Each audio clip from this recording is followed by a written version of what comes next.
And welcome, everybody. This is One Day Today. We are on episode 120. So glad to have you all with us. And I'm excited we have back with us Nada Rothbart, and she's actually one of the authors in our upcoming book, which we'll share more about for you. But I'm so excited to have Nada back. She's got some amazing stories, and I'm excited for her to share. But first off, something that's in my space is resistance.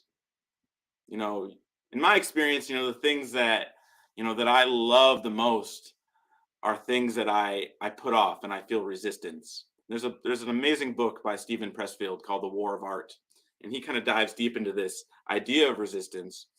But like any act that we're committed to that derives from our higher nature or our higher self usually elicits resistance, and it's internal. And in my experience, the more important a call or action is to our soul's evolution, the more resistance we feel towards pursuing it. And it's like this applies to everything. For me, it's like, all right. And usually, for me, I'll know it's resistance when I'll say, all right, like I want to write this song, or I want to, call the people that I said I would call, and I'll do it tomorrow. That's the voice how resistance shows up for me. It's I can do it tomorrow. Not right now. I'm free right now, but I'll do it tomorrow. But resistance, it never sleeps, and it is fueled by what we're afraid of. And what I've discovered is it's a gift. When I can allow the things I'm afraid of most, the things I resist the most, the voice that says I can't, I won't, I don't know how, should I do that? It's a gift, because what we resist the most is the opportunity to find freedom. What we're it's like if we use resistance as a compass, it's like true north. What we can feel, where the fear is most present and where the resistance is most present, that's where the biggest opportunity for growth and transforming any circumstance, any situation, what I'm most afraid of, when I can use that as an opportunity to take action, to do what I say I'm committed to. And that way, resistance is a gift that keeps giving. And when we can practice that, when I practice that, it's like a new access to actually being what I'm committed to being. And I want to hear Matthew's thoughts. I know he has a lot uh, to share, but let me welcome first our co-host Matthew, all the way in beautiful Hawaii. How you doing today, brother? Lots of stuff is percolating. Let's put it that way. Mm, I all at once scared, frustrated, um, almost angry, like almost, but not quite angry, and at the same time, like just amused and kind of laughing at myself and um, even inspired and content. Like there's been a lot, and it's very similar to what you were just talking about, that resistance to change. And even backstage before the show, like we were talking about with Nada, that that joy of actually being authentic. And it's so funny that all this is like that. I shouldn't be surprised anymore that like we're always in sync on the show, and yet somehow I am, because literally right before I jumped on the backstage with you guys, this quote came up. Uh, Henry Kissinger actually said it, and he said it in a meeting with the representatives of Cyprus at the time, Turkey. This is back in the '80s, and they were talking about pushing through an arms deal to get more weapons to Turkey to defend. I don't remember the entire situation. I'd have to go back and look at it, but one of the ambassadors had suggested something, and another ambassador said, "Well, that's illegal." And Henry Kissinger said, "Illegal we do immediately. Unconstitutional sometimes takes a while."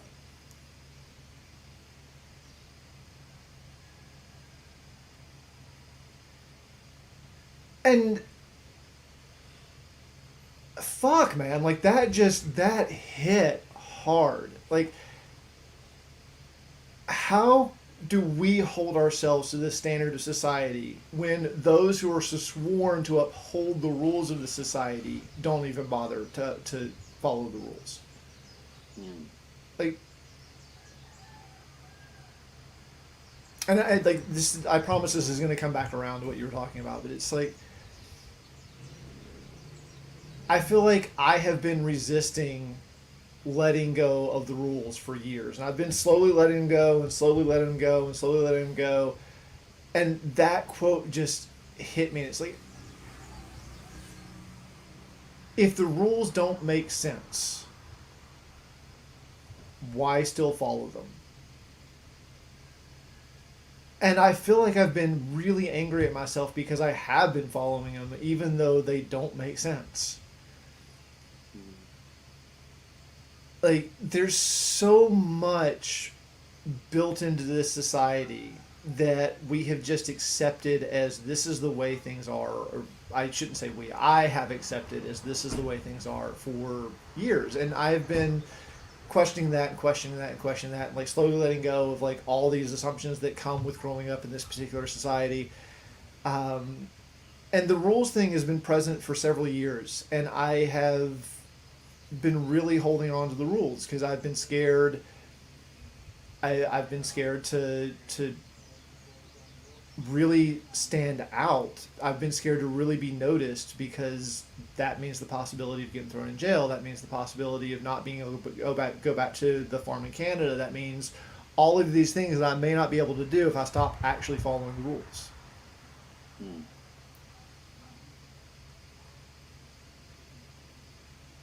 And what I'm realizing is if I'm really being authentic, like if I'm really trusting that thing that is bigger than me, that higher self, then I will always be taken care of. I will always get to be where I'm needed. I will always get to be where it is most appropriate. I will always get to do what I love. And I've found this in several different places. Like there was one example where like I'd been up in Canada for a while, long past my visa, and to Canada to go get a motorcycle license. And technically, when you leave, you're supposed to stay gone for a certain period of time before you come back. Otherwise, they'll deny your visa, and like you can't get back in the country for years sometimes. I was gone for 2 weeks. Technically, I was supposed to be gone for 6 months, and I waltzed back across the border like it was nothing. Like the border guards, they just, yeah, here you go, go on. Not even a word. Not a word about me overstaying my visa. Not a word about anything. Like, because that's, I don't know. Like I knew that I was supposed to be back up in Canada somehow. I knew I was supposed to be there, and I trusted that, and I went, just even though it was against the rules, and there I was. And yet there's other times where it actually does feel appropriate to take action that looks like I'm following the rules. It sounds like I'm following the rules, even though I'm not doing it because those are the rules. I'm doing it just because that's what feels appropriate.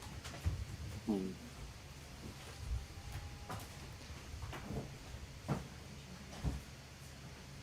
And then that quote came up this morning.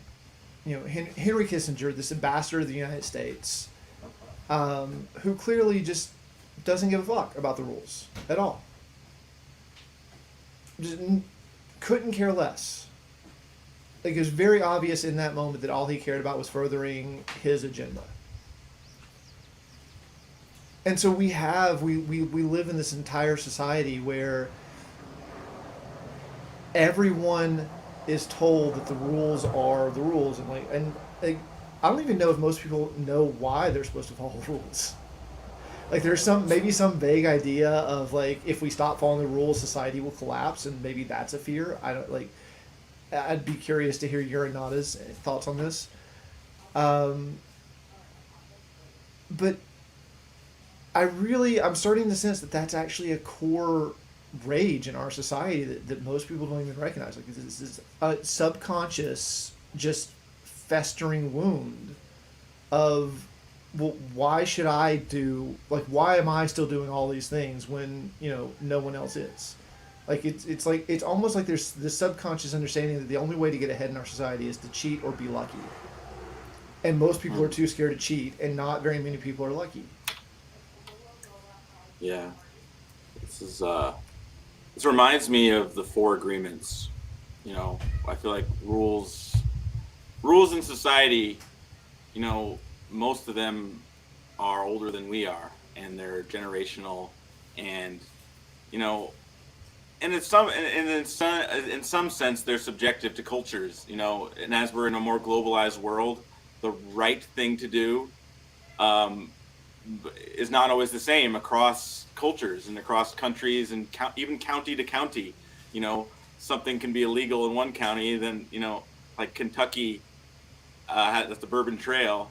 Like they make bourbon there, but it's actually dry. Like they actually certain counties they can't even sell or drink the bourbon that they make, and it's like so there is an absurdity to it. And well, I think there's a personal and a collective. You know, for me, I believe ego lives in the crowd. You know, and not entirely. I mean, there is an individual ego, but the ego gets lost. We lose the ego. Like we lose ourselves in the crowd when everybody is. You know, it's like the people with the pitchfork. You know, the cliche of the angry mob. You know, that's you know I think a lot. I think this. I want to turn to Nada and introduce her back in a moment. But one of the things that this is kind of bringing me to is, you know, an extreme of what you're talking about is war. Is when it is life or death, or when it is freedom or lack of freedom, or it's there's a state that's trying to follow their rules, and there's individuals who are trying to survive. It's like in the midst of a war, are you going to obey traffic laws and stop at the stop sign? It's like and I think there is a line that we find and we discover, when what we love and what we value deeply is either taken away or threatened to be taken away. And I want to let Nana share because she has a breathtaking story of, firsthand of war.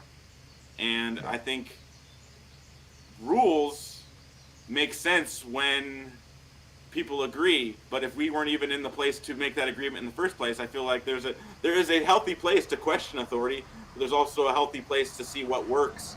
And sometimes the right thing to do is breaking the rules, and sometimes the right thing to do is following the rules. And I think when it comes to your life and your livelihood and your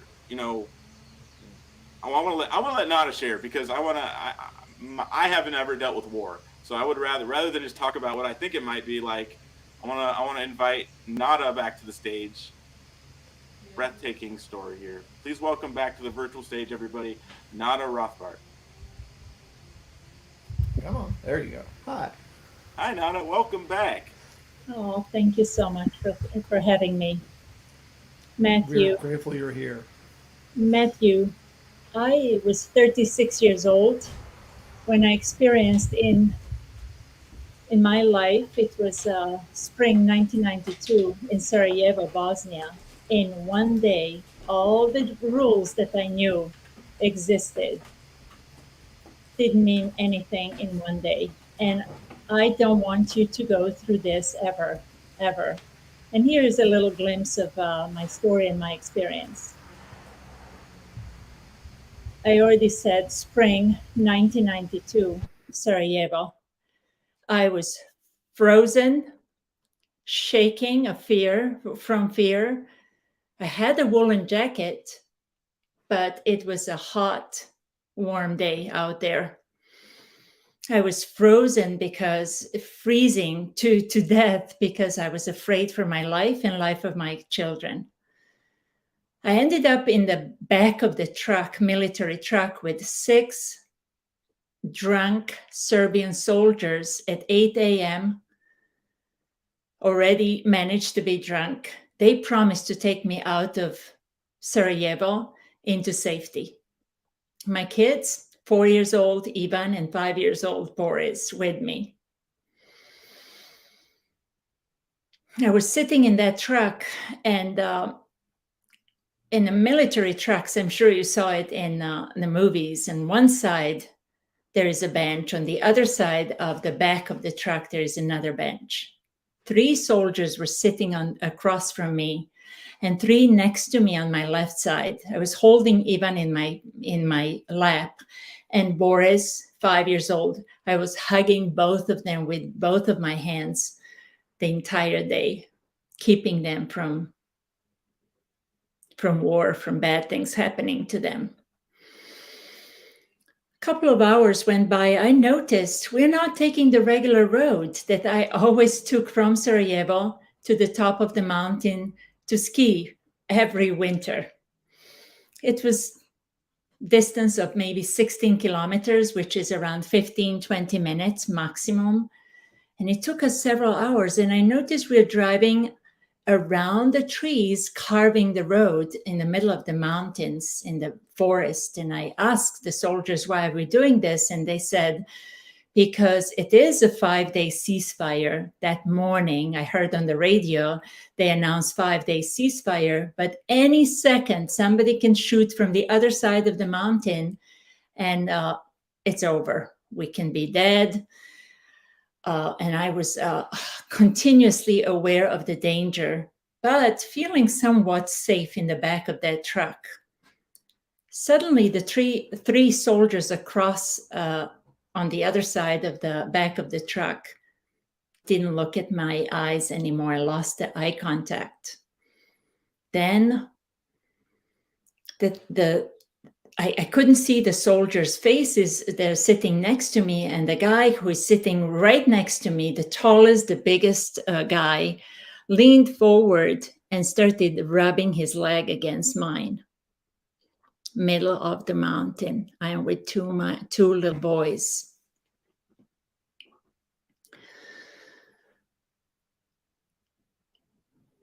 I didn't have a chance to think. I just started saying things like this. I want to thank you for taking me and my boys out of war into safety. A couple of minutes later, I would say, you're doing the right thing. You're fighting for the right thing in this war. It took everything out of me to say that. I noticed that 2/3 of the back of the truck full of canned and boxed food, and on top, the amount of machine guns and bombs and rifles and ammunition that I've never seen in my life. I said, where are you taking those? We're taking those, they said, to the soldiers in the mountains so they can eat, and weapons for them. Thank you for supporting our soldiers, and thank you for taking your life and fighting for the right thing. I'm sure you left families and children behind. And thank you, and thank you, and thank you. I express my gratitude for 13 hours. The goal was to drop me off in the top of the mountain in a little village called Pale, and I thought from there on I would be safe. We arrived 13 hours later, and they didn't harm me. They didn't do anything bad. The next 24 hours, I will tell you some other time. Many decades later, by the way, when I was leaving, the tall guy who was rubbing his leg against mine with obviously certain thoughts and ideas almost bowed when I said my last thank you.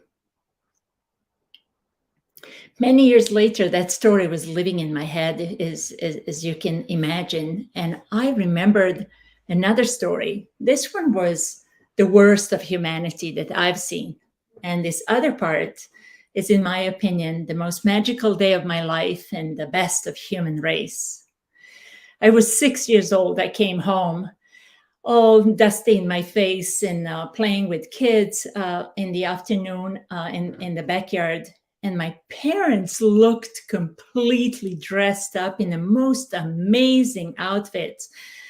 On my bed, my mom laid a dark red velvet dress, sparkling white, knee-high socks, and a black shiny shoes. with a stirred voice, she says, "Go take a shower, put these clothes on, we're going to opera." I resisted a little bit, but there was no negotiation with my mom.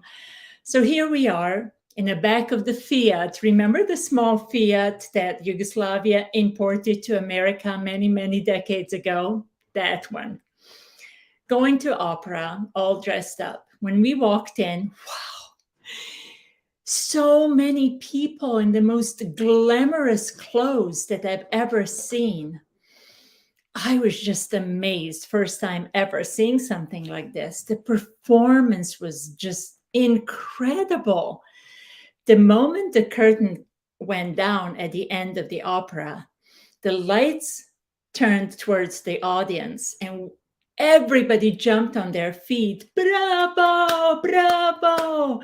Curtain was going up and down, and I was just overwhelmed with emotions. I started to cry. My dad looked down to me and thinking, probably, what's wrong with my kid? She's crying in the opera. It was just a long clapping, 20 minutes. Bravo, bravo. They were coming up and leaving the stage. And returning home, I'm sitting in the back of my father's car and my mom's Fiat. And I said, "Dad, I have a couple of questions for you." "Okay." "Dad, why we had to dress up so nicely when the audience was all in the dark and we were looking at the performers?" Remember, I was only 6. And then, why we had to clap such a long time for the performers? That was my 2 questions. What he said changed my life forever. You know, Nada, all these performers that you have seen today, people who played instruments, ballet dancers, singers, costume makers, stage technicians, all of them were born talented for what they were doing. And probably since they were 6 years old, like you, they started working on their art, their craft, for hours and hours on each day of their life. They are the best of the best. And they're chosen to be here on this performance to give us this experience that you experienced, give us this art and enrich our souls and heart and provoke all these emotions that you just experienced. And that's out of respect towards them and their lifelong work. We dress up and we, at the end, we stand up and clap for as long as we can to be grateful and thankful for the gift that they gave us tonight. When my father said the word respect, he said it several times. It hit every cell in my body. And I think I know I influenced me through the rest of my life in many ways. He always treated people the same way, whether they sell tomatoes in the farmer's market or they are on the other side of the story, the spectrum. I think what happened in the back of that truck, instead of me yelling at this guy and saying, "What are you doing, you bastard, you this and that," my words, my gratitude, my expression of gratitude and thanking them forever, he was able, the man next to me was able to find his higher self. And that's my lesson that my dad gave me. And that's my message, that whatever happens in life, violence, war, weapons, we don't need those. I am maybe naive, but I think all of us can change how we are and who we are and change the little micro world that we live in, one person at a time. respecting ourselves and respecting others. Like in movies, 10 days before the announcement of the ceasefire, they would say 10 days before ceasefire in the movie. My father called me and said, why are you still there? And I said to him, what's going on, that we're surrounded with criminals, and we most of the time we would walk on our floor in between rooms and spend time in the bathrooms, because bathroom is made out of a concrete box. It was the safest place for us to be when snipers were shooting at the building and bombs. And I explained to him, and I said, Dad, as a president of a Jewish community in my hometown, you have some connections with the organization that go all over the world and save Jews from situations like this, from war zones. And I know that 500,000 Ethiopians were picked up, airlifted from the jungle and saved and taken to Israel. And I said to him, Dad, can Israeli pilot come in front of my condominium building and land on the garage construction and picked us up and save us? It was extremely hard for my dad to answer to me. No pilot in the world will be allowed to do this, nor he would want to do this, because he would be shut down on the way down to the garage or up. And that was my only idea how I was going to survive. We ended the conversation, and in spite of absolutely no hope to survive, I went to my room, picked up my purse, put inside all my important documents, driver's license, passports, IDs, everything, and hid it behind the door, just in case if the opportunity knocks.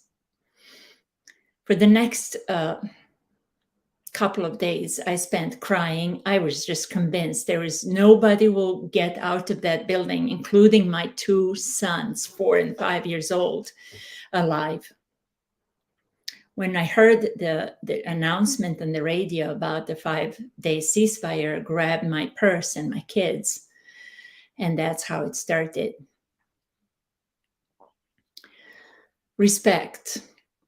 Again, maybe I'm naive, but I believe that we can change outcomes for ourselves and others by self-respecting ourselves and respecting others. And when I share that story here locally in small and medium and large groups, sometimes people ask me, what did you do to help yourself survive this emotionally and be a functioning member of society? And I will share gladly what I do. These are the things that work for me.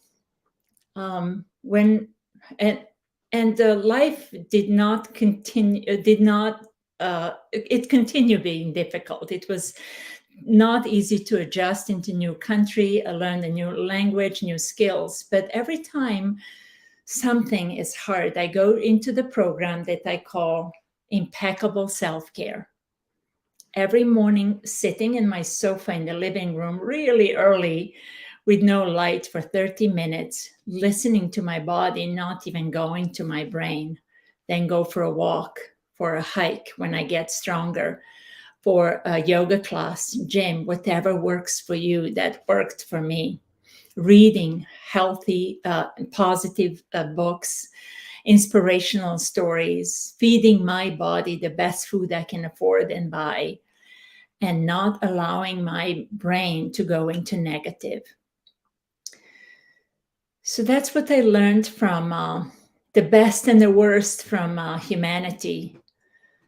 I think my dad, with this story about why we dress up and why we clap, changed my life forever. I don't have clothes for special occasions. I think every day is a special occasion to dress up appropriately, of course. And self-respect. and respecting others, in my opinion, can change this world. Thank you, and back to you. Hmm. Wow. Thank you so much, Nada. It's such a powerful story.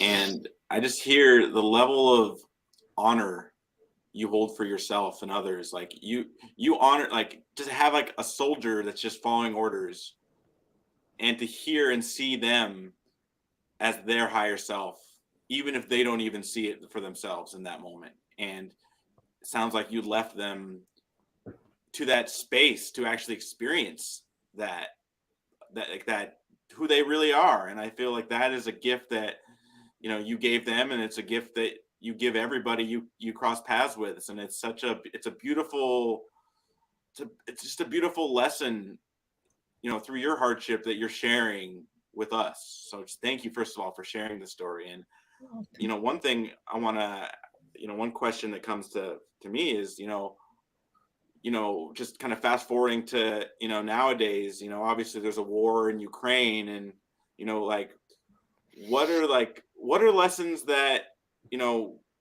we can, I mean, God forbid, people watching this will have to deal with war in their hometown. But like, what do you say to people who either are experiencing a similar experience, who are afraid to even give dignity to a soldier who maybe is invading or whatever? But like, what do you say to people who are dealing with a similar circumstance? Excellent question. I am not a special person with the knowledge that my dad gave me at 6 years old in opera. It's just decades later, I just connected these two stories, and I want to believe that. And I do remember when he mentioned a couple of times word respect. Probably first time in my life I heard what respect means, and I was just wide eyes and listening.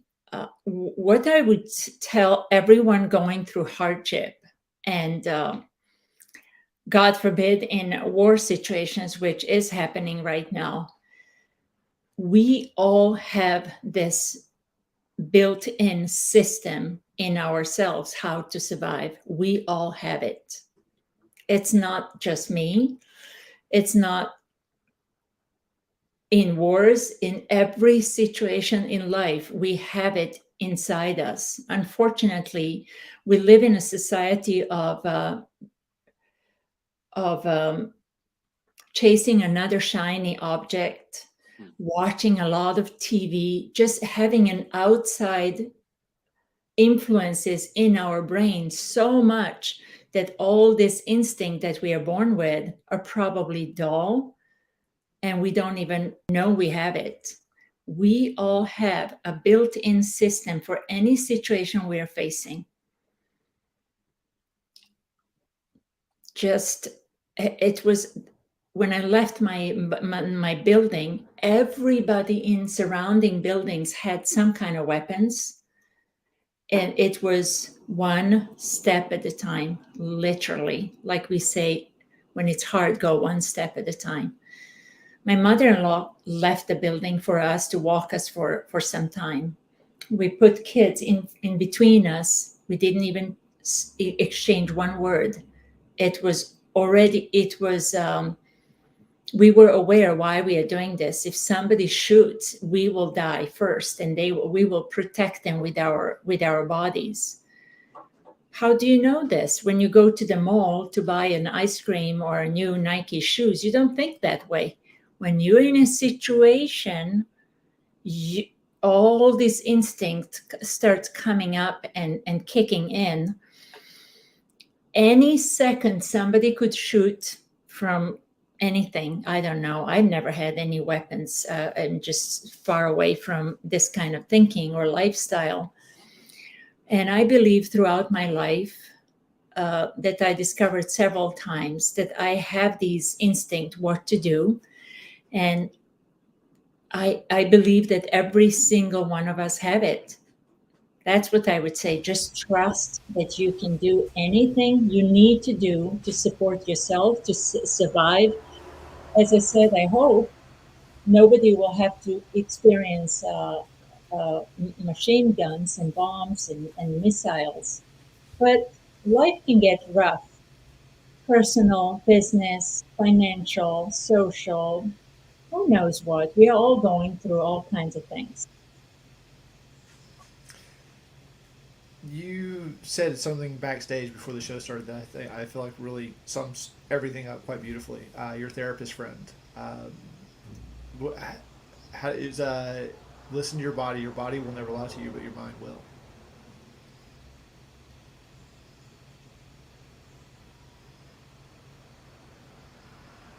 I find it almost awe inspiring. Not almost, absolutely awe inspiring.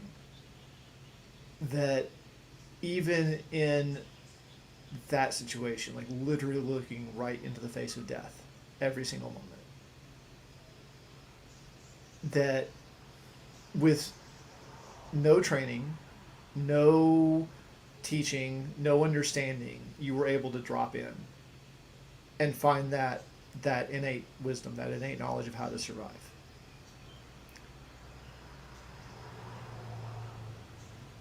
And I appreciate even more that you're capable of speaking about it now and sharing it so that more people will be able to hear that and survive and maybe even thrive, because it doesn't just teach us how to survive, it will teach us how to thrive if we really listen. I feel like, and I feel like you're thriving, like you've been thriving these past few years.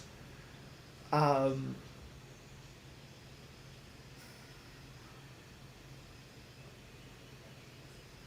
Today when you sit with that, how does it feel, like when you're making even just a mundane decision, the mundane choice, do you tune into that, and how does it feel in your body, and where does it tend to take you?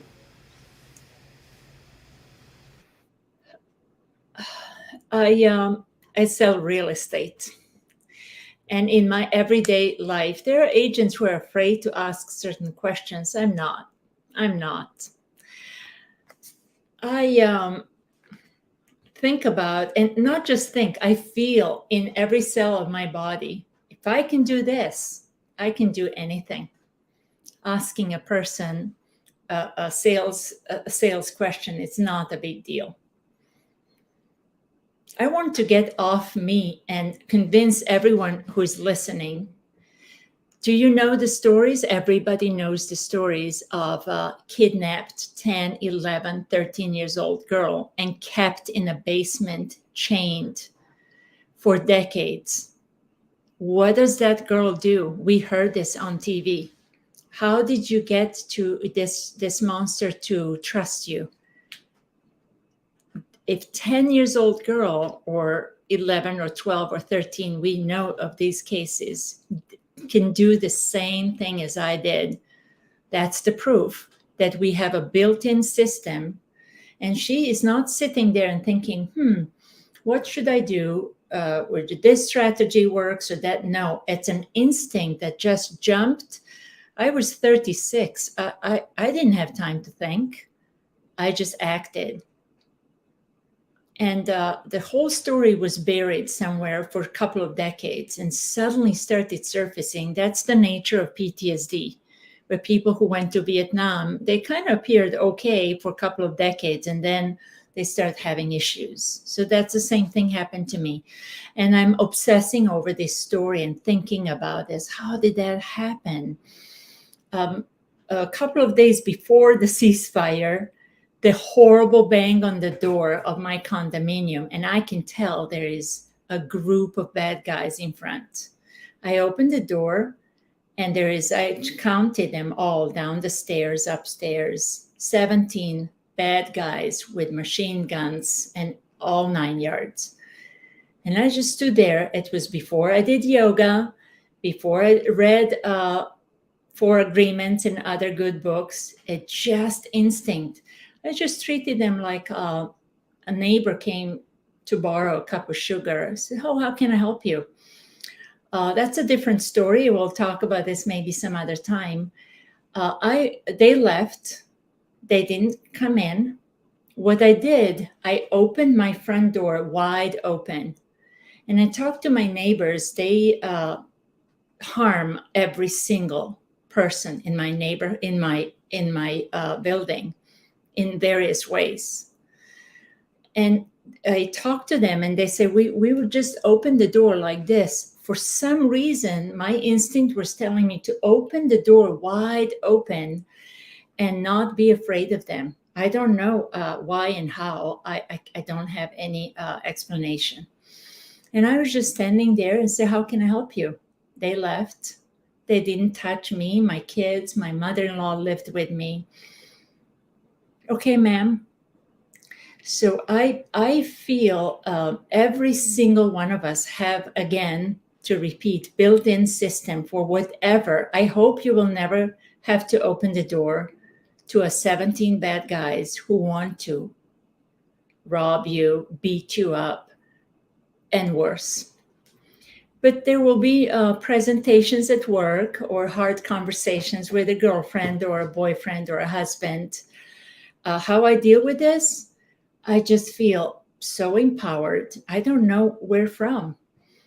I don't want to bore you with my recent real estate successes, but it just takes a phone call for me and to ask a question, and they can say, no, we're not interested. Okay. But a lot of people don't have the courage to make that phone call. If they have it in them, nothing will happen to you if you make that hard phone. Nothing.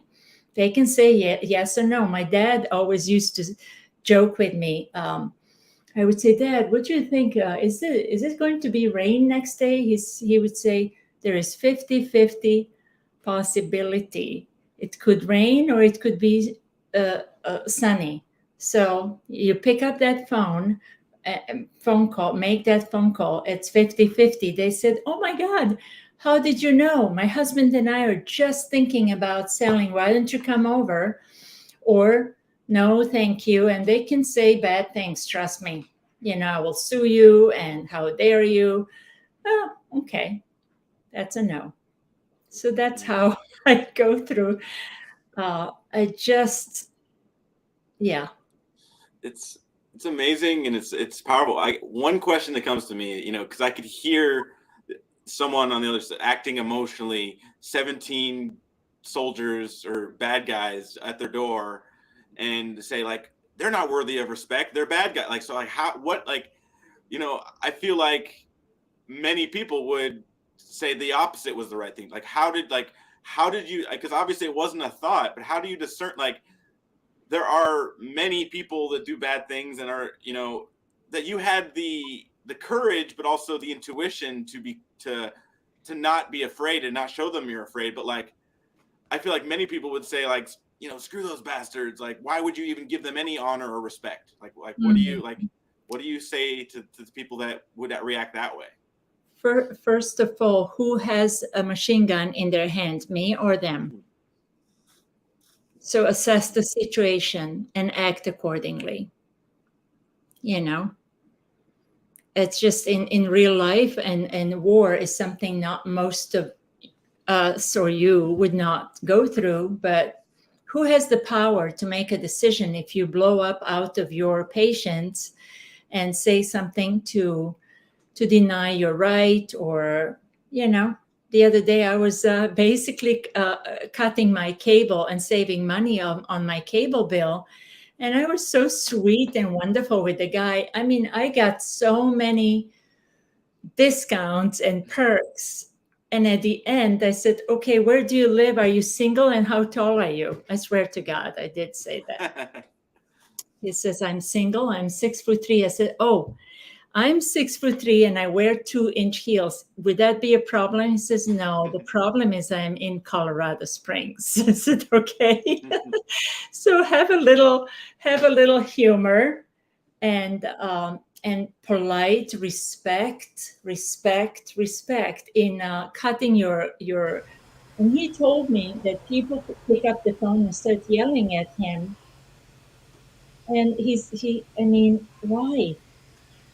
And also, I talked about this with my son. He's now 36 and a father and a husband. And both of us concluded it's um, it's not just for the outcome. It's who I want to be in this world. It's better for me, right? Not to get upset or yell at somebody and you just look how people melt and how people give you their best and find their best in them when you give them respect. I'd just like to touch a little bit on that word, respect, because you use respect in the same way I use honor. Like it's very tied in. And growing up in this society, I have found that most people don't really know what respect means for them. Like they have no earthly idea.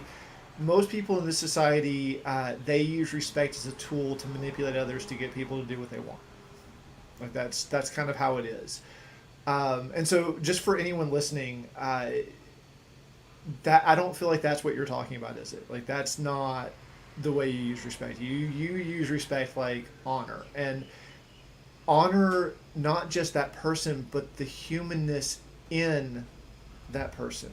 Like I feel like you're very, please correct me if I'm missing this, but like I get the sense that you are very, very good at seeing the other person's story. Like, how did that person get to be where they are right now? And where did they lose their humanity? And seeing that humanity in them and honoring that regardless of what they're doing in that moment. Probably. And also, it's the tone of voice, sincerity. When you, when every single person on earth wants to be appreciated, heard, and viewed, every single person, including the bad guy. I don't know how much time I have, but I was returning home from my friend Heidi's house here in Sonoma. It was a dark street, but I wanted to have a little exercise walking. And this young man, 20 years old, is going through the other direction. Suddenly, he started running towards me aggressively. Long story short, it looked really bad. For a couple of minutes, I was assessing the situation. And from there on, I walk him home. He was crying. It looked like he wants to rob me, attack me, or something. So I used the same part of me that I used to save my life in war. And he was crying and say, "Why are you so nice to me?" I said, "I'm not nice to you. I'm nice." He was much shorter than me, and it was a really cold night, and I had this big polka dot coat. He was in a short sleeve, and I was hugging him. I was holding him like my two sons. So he was shaking, so to warm him up with my body after he attacked me. And halfway through, I said, "You know what? I would be happy to give you my coat, but I think it would clash with your fashion sense. What do you think?" So he started smiling a little bit through tears. He told me his whole story. I don't want to bother. But it's just everything can be turned. I hope everything can be, everybody's anger and fear can be turned into a different outcome. I walked him to my car, and then from my car, I drove him to his house. He said, "I said, where are you going?" "Towards the mountains." He says, "I'm going to commit suicide." I said, "No, you're not. No, you're not. Under my watch, you're not going to commit suicide. I promise this to you." So it was probably 8 p.m. I came home around midnight. And usually it's 20 minutes from Heidi's house to mine. It was a lot of struggle, but I was determined to save his life and drop him off at parents' house. And it started from him running towards me like he's going to or stab me or shoot me or take my purse from me, or I don't know. It was pretty scary for a second or two. He was a kid, 51 years old, super drunk, and just just love and respect. I was holding him like this, and he was shaking. It was pretty cold, and I started. He says, "I don't have a home." I said, "Look, you have these earrings and matching shoes and a T-shirt. You put these on somewhere in somebody's house. So don't tell me you don't have a home. So tell me where's your address." So I was just giving him compliment. You have a good taste, by the way.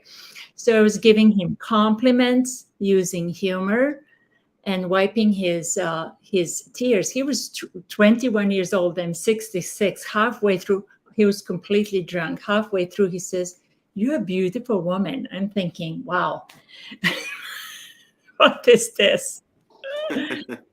Another a little less threatening story. There was no weapons involved. Wow. I no, it's so amazing you sharing these stories, because I hear like something I really hear in who you're being is empathy, is grace.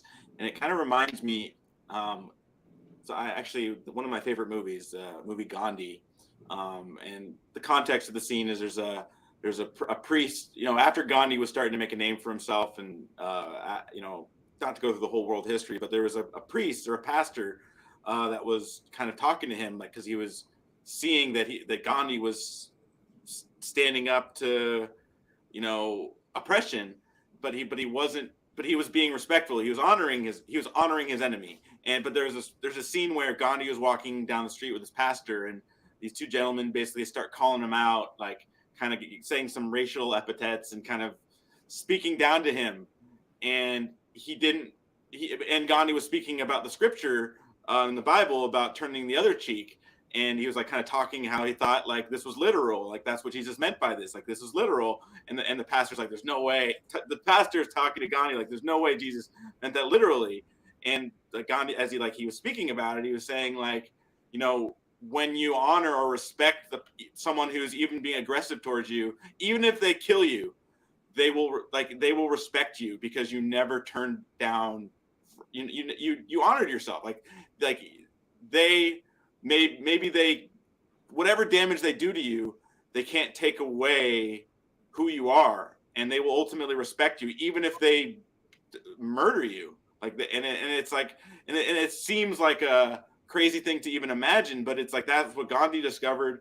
That's what Martin Luther King discovered, in what Jesus was teaching. But I really hear that's who you're being, is you're turning the other cheek. You're honoring, like, whether it's a murderer, a rapist, someone who's done terrible things, you can still see the injured, hurt person beneath that. They aren't their actions, that they are stewing in everything that's happened in their life, but you don't see them as that. You see them as something that they don't even recognize themselves as. And it's just so powerful, because you are like a living embodiment of turning the other cheek and honoring and loving people, even when they are threatening to do terrible things to you and your children.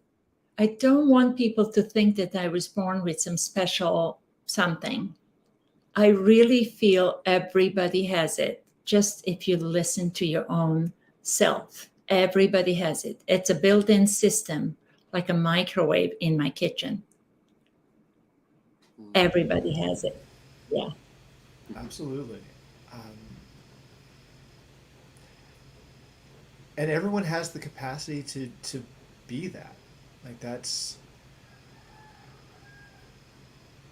I feel like one of the most poignant things about everything that you're sharing is that you were just raw, like you were you, like the real you, not the personality, not like what society, like you were just you. And if there was one thing that I could say to anyone, it would be that, like, let go of whatever you think, get out of your head, and there's plenty of ways to do that. Like if you have questions, I think any one of us can answer how, like, a path to actually getting out of your head and discovering that authentic you. but there is a path. There is a way to do that, and it doesn't take these extreme situations that you're talking about. Like it, it's something that we can do every single moment of every single day. It's something we can be every single moment of every single day, and it's that, like, that capacity that I see growing in humanity. Like, I meet more and more and more people who have the capacity to drop into that every single day. And it's that I feel is what is going to bring positive change in this world. Like, who knows what's actually going to happen, you know? Yeah. I do feel like we're on the cusp of change, and I feel like that change could go either direction. But it's what you're talking about. It's that dropping into that authenticity and just being real and honoring yourself and honoring yourself in the other person. That's the key to positive change, to loving change, to creating a more loving world. Yeah. Bravo. It's so powerful, everything you shared with us, Nada. And I again, I just hear just like this deep empathy and this deep love of you see people beyond their identity. You see people beyond, their pain that they might be stewing in, and you just, in that honor and the respect that you give people, I feel like, especially people who are hurting, they don't even know what hit them when I feel like anyone is lucky to come to cross paths with you, even if they're a destructive force, like Mhm. that, they're blessed by your presence. And who knows the story of the soldiers, after, what they've experienced since their experience with you. And same thing with that, the mugger or the guy that you ended up driving home and was crying, and you were nurturing and coddling him. Like, it's just, you're just a force of love, and it is so inspiring. I mean, especially when it's hard, you're like, you're walking the walk, and you're shining your light in the face of imminent danger and death, like just staring you, and it is just so deeply inspiring. So I'm just so grateful to have you with us, and to be sharing your story with us on the stage, but also in our book that's coming up, which I'm going to share about in a moment. But I just want to give you any last thoughts or any last words that you'd like to share, Nada.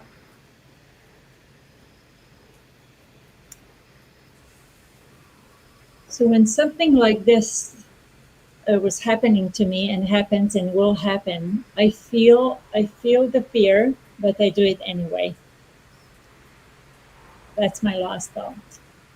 Oh, Mm, I take a breath, I feel the fear, and I do it anyway because somehow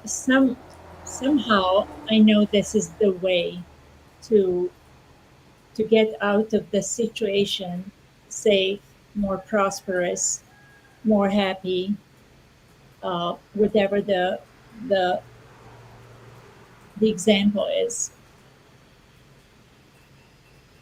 mm, thank you. yeah, yeah. Thank you so much. It's You're welcome. My pleasure. reminds me of what my friend said. It's like, he's a single father. He had five. He was raising five kids, and his kid said to him, "I'm afraid, Daddy." He said, "That's okay. Do it afraid." And Exactly. it's the choice we have. Fear is a feeling, but it's not mutually exclusive to the action that we choose to make in any circumstance, in any situation. And that's what I hear is you're doing it, whether you're afraid or you're, whether it's rainy or the sun's shining, you're doing it. And it is such an inspiration. And I'm just so, it makes me happy knowing you're in the world, that people are having chance encounters, just crossing paths with you, and what you're leaving them with is just like a bigger experience of themselves. And it's just, thank you, Nana, for who you are and who you're being in the world. Just, Thank, it's a real inspiration. thank you. I'm so proud of both of you. So proud of what you're doing. I can't. People call me Mama Nada in Sonoma. I want to hug you like Ivan and Boris on my lap and give you this huge hug. And thank you for what you are doing. Thank you, Nana. Well, I look forward to that hug. We'll make that happen. But I Yes. want to thank you again, Nana, and thank you all at home for tuning in with us. I want to take a real quick opportunity to invite you to be part of our movement. We actually have a collaborative book that are we are launching in this fall, and I'm excited to just invite this opportunity for you. If you or anyone you know is a creative community or spiritual leader that has a story like Nana's that the world needs to hear, like we want stories that will light up the world, and I would assert everybody has a story like that you discovered yourself, you discovered who you are in the most traumatizing, scary experiences of your life.